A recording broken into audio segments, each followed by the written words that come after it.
ترمیم کا تو یہ وقت نہیں ہے، نہ ہی ہاؤس کی کوئی ایسی پوزیشن ہے کہ کوئی آئینی ترمیم آ سکے جس قسم کی سپلٹ ہے۔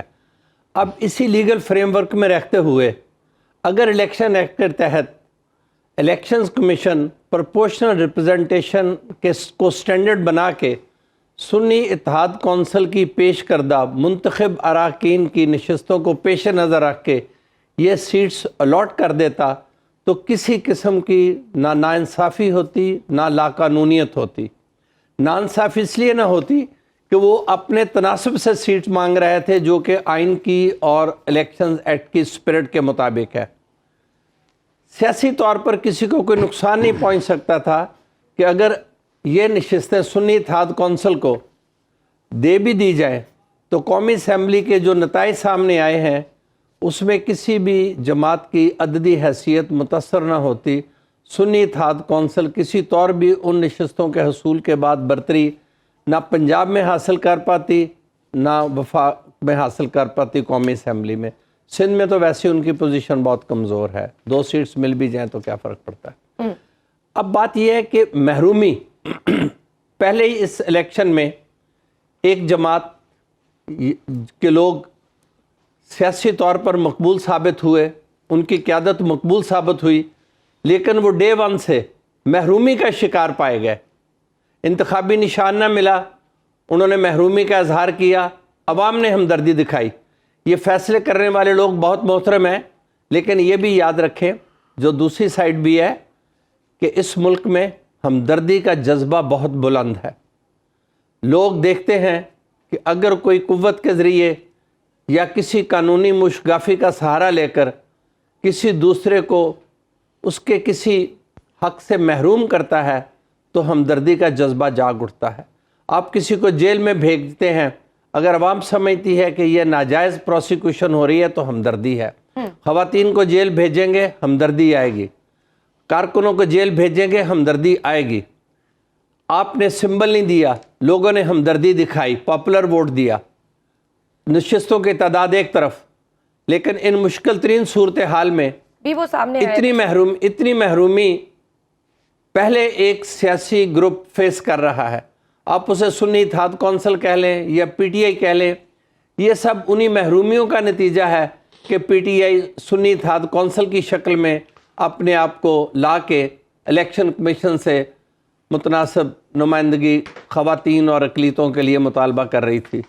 اب ان محرومیوں میں ایک محرومی کا اور اضافہ، میں نے ایک دن پہلے بھی کہا تھا کہ محروم لوگوں کی آواز سنیں۔ مینگل کی ایک آواز نہیں ہے، اس کی آواز سنیں۔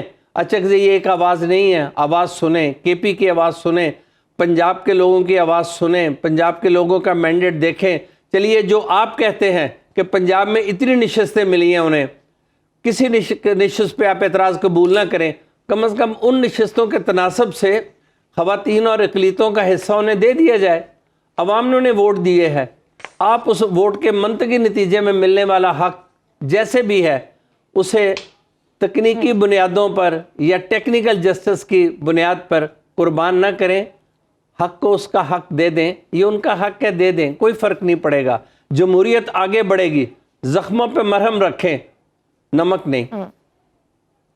اب کہتے ہیں don't add insult to injury. اس وقت جو پولیٹیکل سسٹم، جو لوگ برسے اقتدار ہیں، وہ ایک گروپ بات کر رہا ہے 9 مئی کے لوگوں کو سزا دینے کی، دوسرا کہہ رہا ہے کہ جوڈیشل انکوائری ہم بات کریں گے۔ آپ کو کیا لگتا ہے کہ اعلیٰ عدلیہ سے سنی اتحاد کو کوئی ریلیف مل سکتا ہے؟ معذرت کے ساتھ، جی، پی ٹی آئی میں ملک کے چند بڑے بہترین آئینی ماہر موجود ہیں جو وسیع تجربہ رکھتے ہیں۔ میں نام نہیں لینا چاہتا، ایک صاحب کو آپ نے دکھا دیا، ان سے بھی بڑے صاحب ہیں۔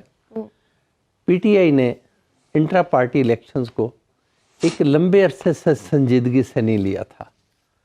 پی ٹی آئی کو اس قانونی ضرورت کو سنجیدگی سے لینا چاہیے تھا، بالخصوص جب یہ عدم اعتماد کے ذریعے ان کی حکومت ختم ہو گئی تھی اور یہ آہستہ آہستہ تصادم کی طرف بڑھ رہے تھے، احتجاج کو مزاحمت میں تبدیل کر رہے تھے، تو انہیں اپنے درمیان کوئی ایسی کمزوری نہیں چھوڑنی چاہیے تھی جس کا انہیں نقصان ہو سکتا ہو۔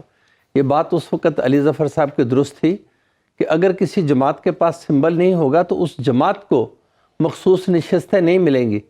اب یہ ایک تبدیل شدہ صورتحال ہے کہ وہ سب آزاد امیدوار ایک ایسی جماعت میں چلے گئے ہیں جس کا سمبل موجود ہے، لیکن اس جماعت نے بحیثیت جماعت انتخابات میں حصہ نہیں لیا ہوا، حتیٰ کہ ان کے اپنے قائد نے بھی انڈیپینڈنٹ الیکشن لڑنے میں اب ایک پارلیمانی پارٹی سنی اتحاد کونسل کی بن گئی ہے۔ الیکشن کمیشن اپنا فیصلہ دے چکا ہے۔ اس وقت میں جو گفتگو ہوئی ہے مابین علی جناب چیف جسٹس صاحب اور علی ظفر صاحب اور بینچ کے درمیان، یہ اب پی ٹی آئی کے پاس نہیں، میں اب سنی اتحاد کونسل کہوں گا، سنی اتحاد کونسل کے پاس اس وقت اور کوئی چارہ نہیں ہے کہ یا وہ ریٹ جورسڈکشن میں آئے ہائی کورٹ میں یا پھر اسٹیٹ وے سپریم کورٹ میں چلی جائے۔ یہ اپنی انٹیلیجنس پریفرنس دیکھیں گے، بہت بڑے وکیل ہیں یہ سب لوگ، لیکن ایسی غلطیاں ایک ایسے ماحول میں کرنا جو سازگار نہ ہو پی ٹی آئی کے لیے مناسب نہیں ثابت ہوئیں۔ مقبولیت اپنی جگہ، لیکن جب آپ مزاحمت اور تصادم کی راہ اختیار کرتے ہیں تو پھر انتظار کیجئے دوسرے کے وار کا بھی۔ اگر قانونی نقائص آپ چھوڑتے ہیں تو پھر معافی کی گنجائش کم ہوتی ہے۔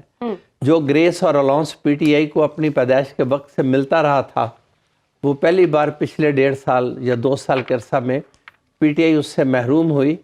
لگتا ہے پی ٹی آئی کو اس بات کا ادراک نہیں تھا اپوزیشن کی پولیٹکس اور کیا ہوتی ہے۔ میں ایک بات اور کر دوں، P T I now must learn the art of politics from opposition benches. Politics جو پارلیمانی سیاست ہوتی ہے وہ شاؤٹنگ کمپٹیشن نہیں ہے۔ آئندہ جب بھی سیشنز ہو ان کی سبسٹینشل کنٹریبیوشن ہونی چاہیے، اور پوری تیاری کے ساتھ لیجسلیشن میں، بالکل صحیح ہے، پالیسی میکنگ میں گالی گلوچ۔ اور ایک بات میں کہہ دوں کہ مجھے تو یوں لگ رہا ہے جیسے اپوزیشن کرنے کی کہ سوائے ضرورت چور ہے۔ چور کے نعروں کے علاوہ ہاؤس میں کچھ سنائی نہیں دیا 2 دن۔